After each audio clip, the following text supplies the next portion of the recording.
And he saved us. I'm talking about, he didn't give us this old modern day salvation. No, we got good and saved and got off of the crooked path and started walking the path of righteousness. Is Pastor talking about you? Well, give your God a praise right now if you know you saved this morning. So I want to minister to you this morning from this subject, divine help. Divine help. Look at somebody and say, the subject this morning, divine help. And when you talk about God helping us or God helping people, those of us who are truly saved recognize that nobody helps like God. I'm going to say that again. Those of us that's truly saved, I mean, you are wrapped up, tied up, tangled up in Jesus. You know that nobody helps like God. We recognize the mess, how we used to be a mess.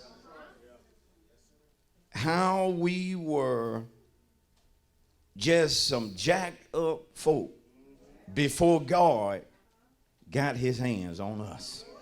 Am I the only one in here that when you look back on your life, you know without question, you may not be where you need to be in totality, but one thing is for sure, and that is that you are not the person you used to be before God got a hold to you. Lord have mercy. If it be true, tell somebody real quick, I used to be a hot mess. Ooh, tell your neighbor, but the Lord helped me.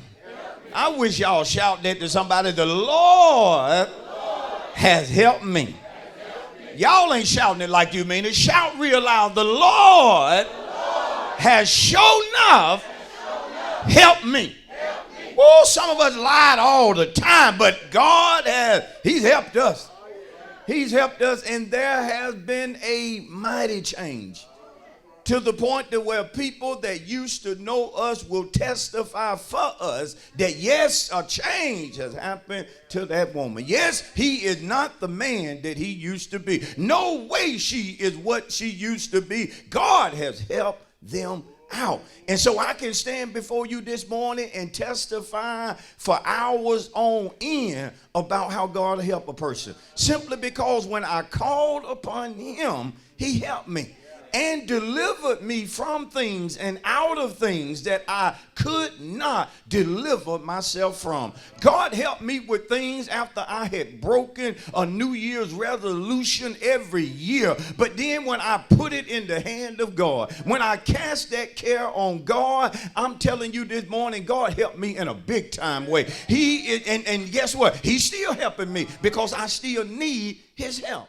How many remember being a sinner, knowing what you needed to do, knowing the changes that you needed to make? And again, sometimes you could make it for a little while. You could change for 2 weeks, but then all of a sudden you would always relapse back into being what you didn't want to be. How many remember even struggling in sin, desiring to be somebody better, but somehow you just could not change? And you were like Paul, when you did good, seemed like evil was present, and then you got the calling on Jesus. Some of us remember what grandmama told, if you call on Jesus, he will answer prayer. And one day we called on him, we asked him for some help, for some assistance, and he saved us. I'm talking about, he didn't give us this old modern day salvation. No, we got good and saved and got off of the crooked path and started walking the path of righteousness. Is Pastor talking about you? Well, give your God a praise right now if you know you saved this morning. You good and say, Holy Ghost filled.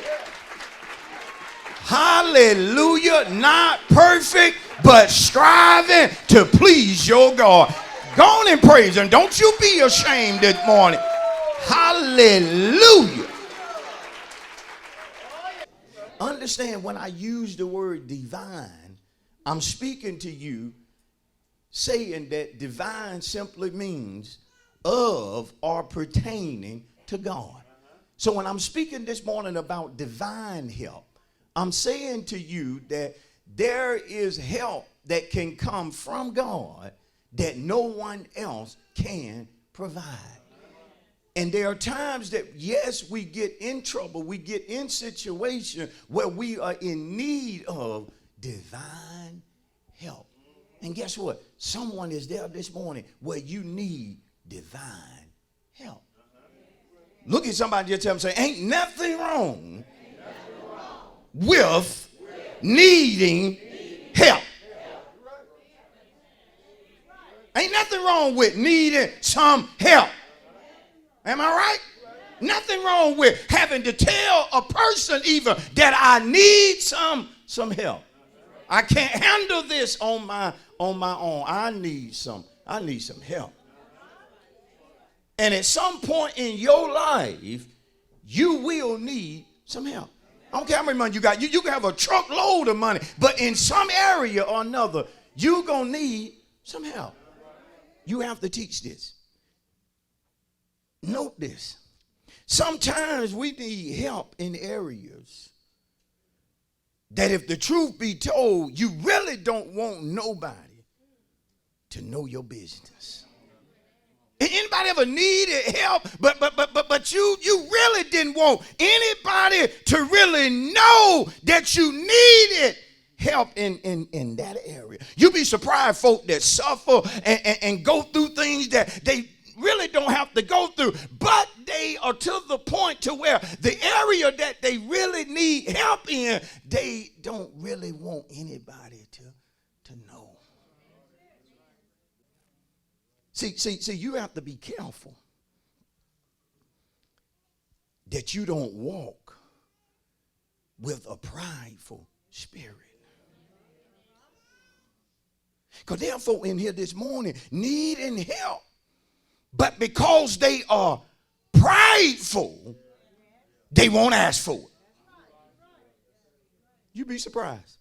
You'd be surprised. That person sitting beside you looking all good, but if the truth be told, they're in need of some help, but their pride will not allow them to go get it. Older people, you'd be surprised how a person younger than you can help you. Because you got some old folk think just because they've been around here a long time. And see, my older saints saying, they ain't saying nothing. They just look at me like, where you going with this? You got some folk like that. They'll get to a certain point, and they feel like because they've been here a long time, they can't nobody tell them that. But how many realize somebody can always tell you a thing or two? Somebody can help you that when they help you, you would not even know that they had that knowledge, those resources, and that ability to do what needed to be done. This is a good teacher. But what stops some folk from getting help? Having a prideful spirit. Somebody shout, pride can be dangerous. Now that is a positive connotation for having pride, but I'm not dealing with that. I'm dealing with pride from a negative standpoint. You got young folk be full of pride. Just gonna tear off on a blaze and just do it their way. And then we'll have an older person say, hey, before you take off, young man, I've been down that road a time or two. Can I talk to you first? No, old man, you can't tell me that. You don't know what it's like out here. See, young folk, y'all have to be careful because one thing has not changed. The devil's still pimping folk.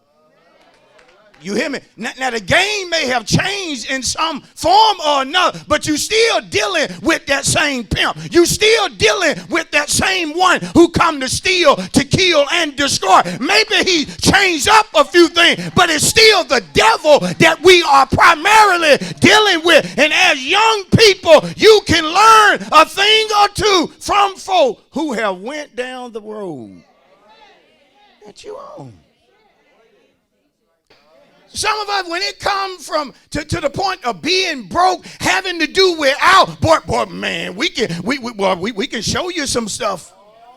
We done been there. We done. We can tell you how to get by. We can tell you how to manage without this. We can tell you how to substitute this for that. Anybody know what I'm talking about? And you can help people who feel like they can't be happy unless they got money in their pocket. The devil is a lie. I can show you how to be happy struggling financially. How many feel like you got a degree in that?